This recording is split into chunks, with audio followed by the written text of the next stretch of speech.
রান্নাঘরের মাত্র দুটো উপাদান ফেলে না দিয়ে দিন টবের মাটিতে। এই সম্পূর্ণ ঘরোয়া উপাদান গাছে প্রয়োগ করে বাগানের প্রত্যেকটা অপরাজিকা গাছে ফুটবে থোকায় থোকায় ফুল। বন্ধুরা, আজকের আমার ভিডিওর বিষয়বস্তু হল অপরাজিতা গাছের অগস্ট মাসের পরিচর্যা।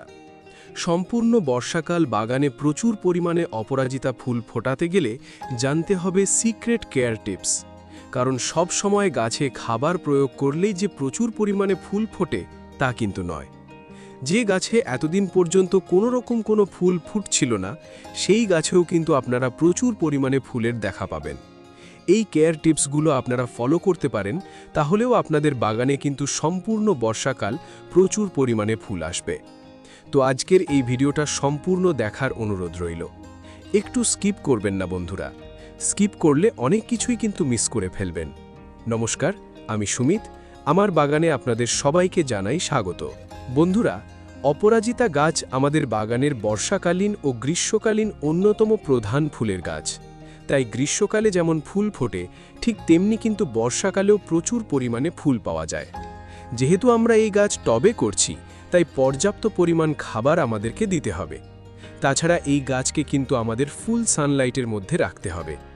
বৃষ্টির জল এবং রোদ্দুর দুটোই কিন্তু এই গাছের প্রয়োজন। দুটো পেলে তবেই কিন্তু গাছে প্রচুর পরিমাণে গ্রোথ হবে এবং কুড়ি আসবে। বন্ধুরা, এবার বলবো সিক্রেট কেয়ার টিপসের কথা। বাগানের অপরাজিতা গাছে একবার ফুল ফুটে যাওয়ার পর গাছের মধ্যে যে ফুলগুলো শুকিয়ে যায় বা পচে যায়, আপনারা যদি মনে করেন যে এই ফুলগুলো নিজে থেকে ঝরে যাবে, তারপর অটোমেটিক আবার কুড়িয়ে আসবে, তা কিন্তু নয়। গাছে যখন ফুলগুলো শুকিয়ে যায়, তখন সেখানে বীজ বা শুঁটি তৈরি হতে শুরু করে। গাছে যদি একবার বীজ তৈরি হয়ে যায়, তবে গাছ মনে করে তার জীবনচক্র শেষ এবং নতুন ফুল ফোটানো বন্ধ করে দেয়। তাই শুকিয়ে যাওয়া ফুলগুলোকে আমাদের হাতের সাহায্যে তুলে ফেলে দিতে হবে। অপরাজিতা গাছে সবসময় নতুন শাখায় ফুল আসে। যতদিন পর্যন্ত গাছে নতুন শাখা না আসবে, ততদিন কিন্তু গাছে কুড়িও আসবে না আর ফুলও ফুটবে না। তাই সবসময় শুকিয়ে যাওয়া ফুল ও বীজ তুলে ফেলে দিতে হবে এবং এর সাথে সাথে গাছের ডালের অগ্রভাগ হালকা পিঞ্চিং করতে হবে। পিঞ্চিং বা সফট প্রুনিং করার পর 3 থেকে 4 দিনের মধ্যেই আপনারা লক্ষ্য করতে পারবেন সাইড থেকে কিন্তু 2 অথবা 3টে নতুন লতা আসছে, আর সেই লতাগুলোর মধ্যেই কিন্তু প্রচুর পরিমাণে কুড়ি আসছে। তাই যত লতা ছাঁটবেন তত কিন্তু গাছে কুড়ি আসবে এবং গাছও প্রচুর পরিমাণে ঝাঁকড়া হয়ে উঠবে। ফুল ফুটে যাওয়ার পর যদি এই হালকা কাটাই ছাঁটাই আপনারা ঠিক সময় মতো না করতে পারেন, তাহলে গাছের গ্রোথ কিন্তু অনেকটাই বন্ধ হয়ে যায়।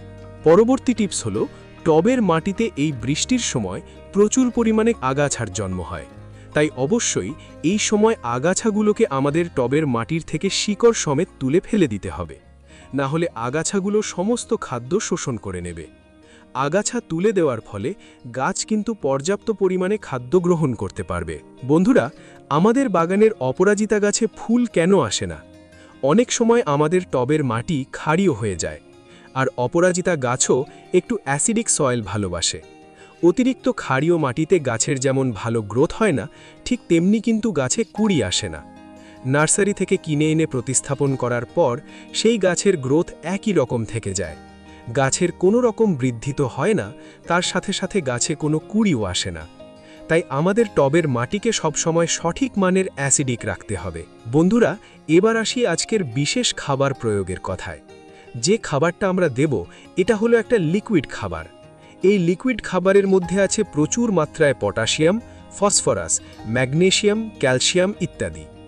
রান্নাঘরের মাত্র 2টো উপাদান দিয়েই কিন্তু আমরা এটি খুব সহজেই তৈরি করে ফেলতে পারবো, আর এর জন্য মাত্র খরচ হবে 2 টাকা। এটি আমরা 2টো পদ্ধতির মাধ্যমে তৈরি করতে পারি। প্রথম যে পদ্ধতিটি বলছি, সেটা আপনারা আজকে তৈরি করে আজকেই কিন্তু গাছে দিয়ে দিতে পারবেন, অর্থাৎ একদম ইনস্ট্যান্ট। যদি দেখেন বৃষ্টি হচ্ছে না, তাহলে তখনই এটি তাড়াতাড়ি বানিয়ে আপনারা গাছে প্রয়োগ করতে পারবেন। এটি তৈরি করার জন্য আমাদের এখানে প্রথমেই লাগবে 1 লিটার জল। এখানে আমরা সাধারণ জল ব্যবহার করব না। এখানে আমি নিয়েছি চাল ধোয়ার সময় যে প্রথম ধোয়া জলটি আমরা ফেলে দিই, সেই জলটা নিতে হবে 1 লিটার পরিমাণ। এখানে আপনারা ডাল ধোয়া জলও নিতে পারেন। এই জলের মধ্যে কিন্তু প্রচুর পরিমাণে মাইক্রোনিউট্রিয়েন্টস থাকে, যা গাছের জন্য খুবই উপকারী। এখানে আমি 1 লিটার জলে একটি পাতিলেবুর রস ভালো করে চিপে মিশিয়ে দিলাম, খোসা সমেত। 2 ঘন্টা পর আমি এই খোসাগুলোকে তুলে নিলাম। এবার এতে আমি 2 টাকা দামের 1 পাউচ কফি পাউডার মিশিয়ে নিলাম। যদি আপনারা চামচের মাপে নেন তাহলে 1 চা চামচ কফি পাউডার নেবেন। এখানে আমি লেবুর রস দিয়েছি, কারণ এটি আমি আজকেই ব্যবহার করব। দ্বিতীয় পদ্ধতিটি আপনারা তখন করবেন যখন আপনাদের হাতে সময় আছে, অর্থাৎ আপনারা চাইলে লেবুর রসের পরিবর্তে শুধুমাত্র লেবুর খোসা ব্যবহার করতে পারেন। তখন কিন্তু আপনাদের এই তরলটিকে 3 দিনের জন্য ভিজিয়ে রাখতে হবে, যাতে লেবুর সমস্ত নির্যাস এই জলের মধ্যে চলে আসে। আপনারা এখানে যে কোনো লেবুর খোসা কিন্তু ভেজাতে পারেন। আর যদি ছোট সাইজের লেবু হয়, যেমন পাতিলেবু, সেক্ষেত্রে আপনারা 4টে লেবুর খোসা ভেজাবেন। এবার অন্য একটি পাত্রে আমি এই তরলটি ভালো করে ছেঁকে নিলাম। না ছাঁকলে কিন্তু বন্ধুরা টবের মাটিতে ফাঙ্গাসের আক্রমণ হতে পারে, তাই অবশ্যই এটিকে ছেঁকে নেবেন। এরপর এতে একইভাবে কফির গুঁড়ো মিশিয়ে নিলেই কিন্তু আপনাদের চমৎকারী তরল সার তৈরি। যদি আপনাদের কাছে কফি না থাকে তাহলে আপনারা এর পরিবর্তে ফ্রেশ চা পাতা 1 চা চামচ ভিজিয়ে রাখবেন। একটা 8 ইঞ্চি টবে দিয়ে দিচ্ছি অনুষ্ঠান বাড়িতে ব্যবহৃত 250 ml মাপের গ্লাসের 1 গ্লাস লিকুইড তরল। একটা 10 ইঞ্চি টবে দিতে হবে অন্তত 500 ml লিকুইড তরল। আর যেগুলো বড় সাইজের টব, সেখানে কিন্তু সম্পূর্ণ 1 লিটার লিকুইড তরল প্রয়োগ করতে হবে, তবেই কিন্তু কাজ হবে। আর যাদের গাছ জমিতে লাগানো আছে তারা গাছের আকার এবং বয়স হিসেবে 2 লিটার পর্যন্ত তরল ব্যবহার করতে পারবেন। যেহেতু জৈব খাবার, সেহেতু আমাদেরকে কিন্তু পরিমাণ বুঝে প্রয়োগ করতে হবে। গাছের বয়স এবং সাইজ অনুযায়ী গাছে খাবার প্রয়োগ করতে হবে।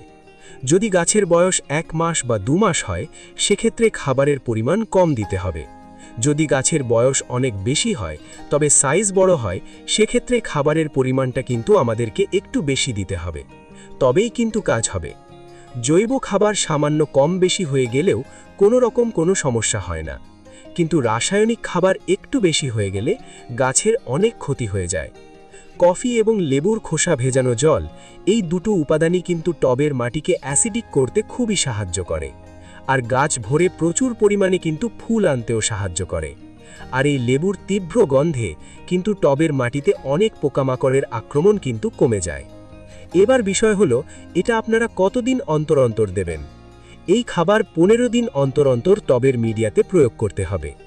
যখন বৃষ্টি কম থাকবে, মাটি সামান্য শুকনো থাকবে, তখনই কিন্তু এই পরিচর্যা আপনাদেরকে করতে হবে। এছাড়া গাছের পাতায় নিম তেল কিন্তু প্রতি 10 দিন অন্তর অন্তর স্প্রে করবেন, তাহলে গাছে পোকামাকড়ের আক্রমণ অনেক কম হবে। বৃষ্টির সময় যদি ফাঙ্গাস প্রবলেম গাছে দেখা যায়, তাহলে অবশ্যই 15 দিন অন্তর অন্তর ফাঙ্গিসাইড ব্যবহার করবেন। বন্ধুরা, এই ছিল আমার অপরাজিতা গাছের আজকের অগস্ট মাসের পরিচর্যার ভিডিওটা যদি আপনাদের এতটুকুও উপকারে আসে, তবে ঝটপট একটা লাইক দিয়ে দিন, আর কমেন্টে জানান আপনাদের অপরাজিতা গাছে এখন ফুল আসছে কিনা। বাগান করার জন্য প্রয়োজনীয় বিভিন্ন ধরনের সার, ওষুধ, টব এবং অন্যান্য গার্ডেনিং সামগ্রীর অনলাইন লিংক আমি এই ভিডিওর ডেসক্রিপশন বক্সে দিয়ে রেখেছি। আপনাদের যেটা প্রয়োজন চাইলে সেখান থেকে দেখে কিনে নিতে পারেন। বাগান প্রেমী বন্ধুদের সাথে ভিডিওটা শেয়ার করুন, আর চ্যানেলটা সাবস্ক্রাইব করে পাশের বেল আইকনটি প্রেস করুন, যাতে সবার আগে আমার ভিডিওগুলি পৌঁছে যায়। আজ তবে আসি, দেখা হচ্ছে ঠিক পরের ভিডিওতে। সবাই খুব ভালো থাকুন, সুস্থ থাকুন এবং এভাবেই গাছ করতে থাকুন। ধন্যবাদ।